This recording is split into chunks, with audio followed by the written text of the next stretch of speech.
lifestyle scene.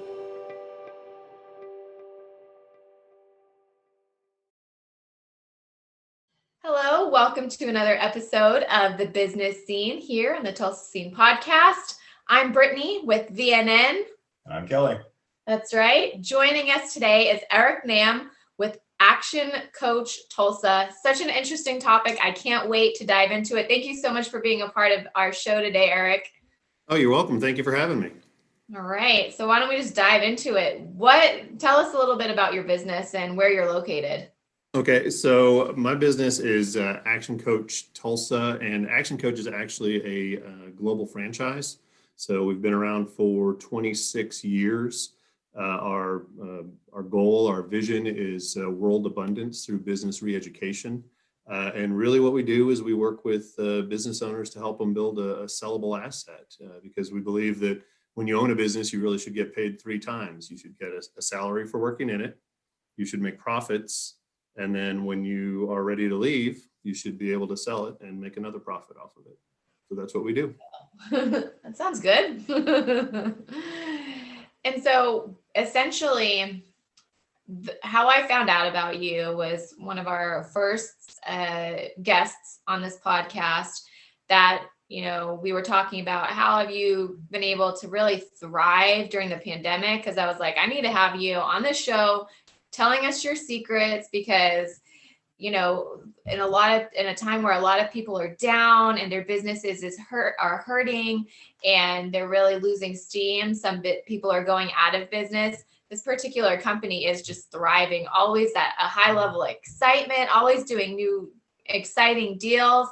And I was just like, what is your secret? And one of the first things that she had mentioned was that she got on with an action coach. And it sounds exciting, but I still really don't exactly understand what an action coach is or what they help you do. So let us know. Wow, that's a loaded question. How much time do we have? I'll give you the Cliff Notes version. So really, I guess the first thing is we start with the business owner, and we need to have a business owner who is open.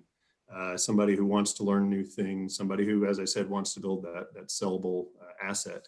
And we have a number of different systems that we use to help them build that asset. So we're really good. We got our 6 steps, we got our 5 ways, which actually tie into our 6 steps. But basically what we do is we start at the base level, which is a mastery level. And we look at financial mastery. We look at destination mastery. So what's your vision? Where do you want to take the company? What does it look like in 10 years? How much money do you want to make from it? When do you want to sell it? Things along those lines. We look at delivery mastery. So are you putting a consistent product out for your customers on time, on budget, and at a profit? And are you basically building customers who are fans of yours, right? And then we look at time mastery as well. A lot of people, a lot of business owners I work with really struggle with how they use their time, and they let their calendar run them instead of running their calendar. So we really kind of start at that level. Then we move up to what we call niche, or it's really the marketing phase. And that's where our 5 ways come into it. And it's all about buying customers. We look at marketing as an investment instead of as an expense, right? And if you think about the difference there, an expense is money that you spend and you don't expect to get back. Mm-hmm. An investment is money that you put in and you expect it to grow. So we're really big on testing and measuring. And we look at things like leads, conversion rates, number of transactions you have with each client that you have, the average dollar sale, and then ultimately what every business owner really cares about, the profits. So after we get that in pretty good space, then we move on to systems. So putting systems in place. System stands for save yourself time, energy, and money. So when you put a system in place, then you're able to test it, measure it, make sure it works, and then hand that task off to somebody else, right? So now you can really focus working more on the business than in the business. You hire a good team. Of course, the most, you want to put the right people on the bus in the right seats. The most important person on the bus is the bus driver, the business owner. So we work with them on a number of different things, mindset-wise, working on the business, as I said. From there, then you move to what we call synergy, which is really when you can duplicate the process. So maybe you want to franchise, maybe you want to open another location. We've all seen businesses that opened a second location and then that location didn't do well and they ended up closing it down. Business owners just all haggard and running crazy because they're bouncing between two stores or whatever it might be, two restaurants. And finally they say, you know what, I'm not making any more money. This thing's a total drain on me. It's a pain. I'm going to shut it down and go back to the one that worked. In most cases, that's because they didn't have good systems in place or they didn't hire good people. And then ultimately the goal is get to that point where, you're getting the mailbox money. The business is running itself. You've got a general manager in place and you can start now investing in real estate, the stock market, buy more businesses and flip them, things along those lines. So probably a little bit longer answer than you were looking for, but that more or less encompasses it. Very clear. So Eric, what's your primary audience? Are you looking for startups? Are you looking for 1 to 10 employees, 10 to 100 employees? What's kind of the range you focus on? That's a great question. So I actually have a couple of different products that I offer because I want to help as many businesses as I can. So I'm working with businesses that are anywhere from the very low 6-figure up to multi-million dollars. So, and we customize the plan based on the business and what their needs are. Some of the people I've sat down with have been very, very focused on, we got to make more money. It's all about driving revenue right now. Other people I sit down with to talk about their business, it's more about their team, right? I'm making great money. My headache is my people. Yeah. So we work on all the components, but it really kind of depends. So I go back to, it's really more the business owner than it is the business. If they're willing to work hard, if they're open-minded, we probably got a program for them. So I have group programs where a group of business owners share coaching together, and then I do one-to-one coaching as well. That's exciting. Now, as far as obviously, I've been an entrepreneur having a small business for about 3 years. Kelly took the plunge a little over a year ago.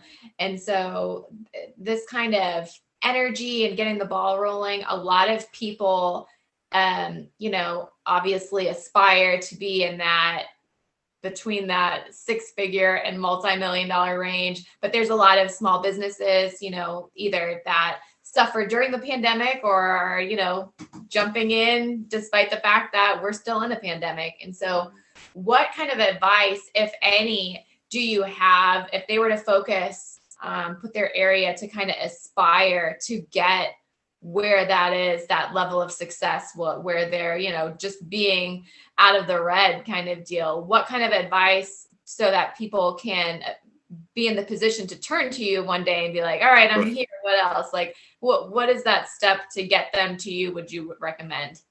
Wow. There are about 10 different things that popped into my head. So I guess a couple of things that pop into mind with some of my clients, with all of my clients, when we worked through the pandemic, especially at the very beginning, everybody wanted to stop marketing. They immediately went into a mindset of, we've got to save money. Mm-hmm. And the thing that you need to understand in a situation like that is that's what your competition is thinking as well. But there are still people out there who want to buy your service. So if you can continue to market, but market in a way that is actually generating leads that you're converting, then you can actually use that as I hate to use the word opportunity, but as a springboard to help your business grow. I think the word pivot, I think we're all tired of hearing that word. Adapt and overcome, I guess, would be another way to put it. And I look at the businesses that have done well, the one that you're talking about, who you interviewed a while back. They've put some great programs in place. They've got some great new offerings that they have. I've got another client who we talked about it, and I challenged her to come up with a new product that she could put out on the market to help address what was going on with COVID. And I got a text from her that night saying, I figured it out. I've already started marketing it. I've already got 3 new clients from it. So it has to do with the mindset of, am I going to curl up in a ball in the corner and let life happen to me? Or am I going to stand up and control the things that I can control and keep looking for a way to win? We coach to goals. So our thing is, if you're not making progress toward the goal, don't change the goal, change the plan to get there. Did that answer your question? I don't know. I feel like I kind of bounced around a little bit. It did, honestly. And this is kind of a problem and also a great thing. You obviously are someone that we could talk to all day about business, but we try to keep it short and sweet on this podcast. But it definitely seems like there is a whole ton of knowledge and expertise that you have as far as business building, and as your name obviously implies, taking action. What is the best way for people to get a hold of you if they want to learn more or potentially partner with you on their goals?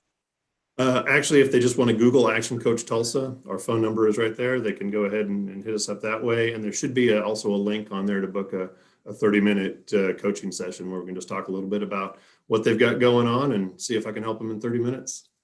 That's awesome. That's perfect. Well, thank you so much, Eric, for taking a break out of your busy schedule to be with us on this podcast. We really appreciate your time. You're very, very welcome. Thank you all for having me.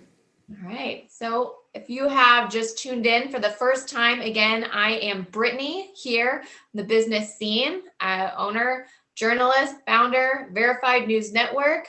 You can find more information about our network at verifiednews.network. It's where you will find information about businesses and all other kinds of news. And you can also email me at bharlow@Verified News Network. If you have a question for any of my guests, my esteemed colleague, co-host, partner, Kelly. You can also reach out to me for him. He's kind of like a ghost on social media and all of the aspects. But of course, also, if you wanted to be a guest here and talk about what you are an expert in, we would be very grateful to have you as well. So thanks again to Eric. You're very welcome. Thank you. And we'll catch you next time. Again, I'm Brittany. And I'm Kelly. Here for your source, all things connected to the Tulsa business scene.